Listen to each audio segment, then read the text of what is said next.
She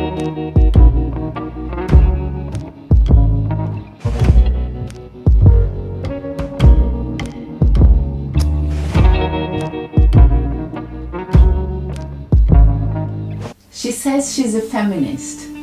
Well, a happy feminist. No, a happy African feminist.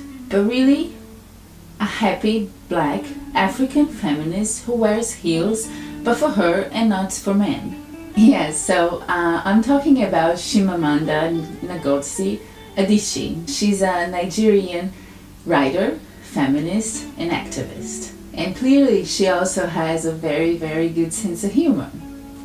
So the critical importance of a woman like Chimamanda, it's not only the wonderful work that she does, but it's what she represents.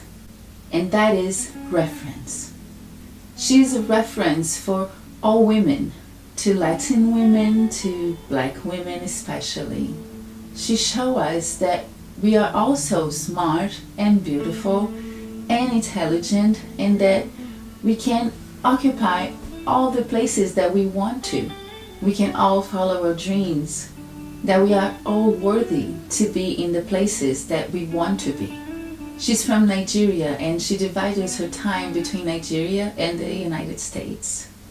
Chimamanda talks a lot about the danger of the single story and the lack of references that black people, Latin people have. She was a voracious reader as a child, and she started to write as soon as she knew how. Everything she wrote had the references of the books that she had read.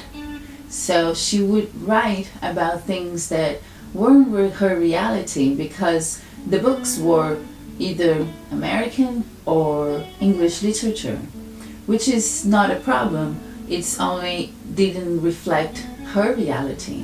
She didn't see herself in those stories, and that changed when she discovered African writers, and she understood that an African woman, someone that looked like her, could be in the literary world, in the art world.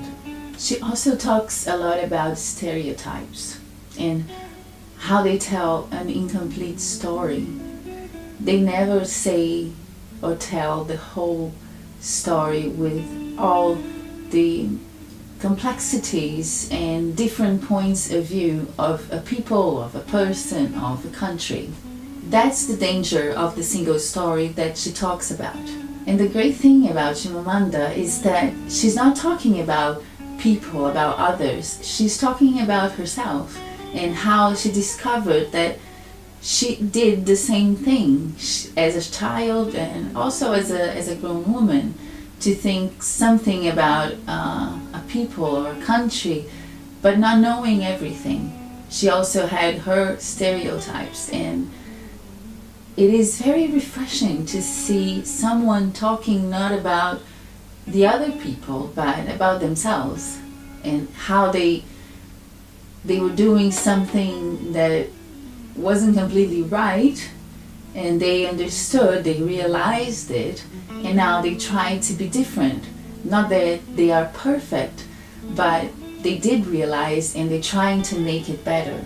She's trying to do better.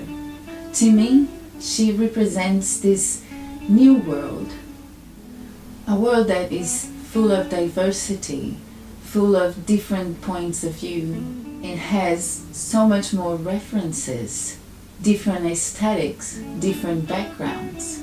A much, much more colorful world and much more interesting one. What about you? Do you know her work? What do you think about it? Thanks for watching. Bye-bye.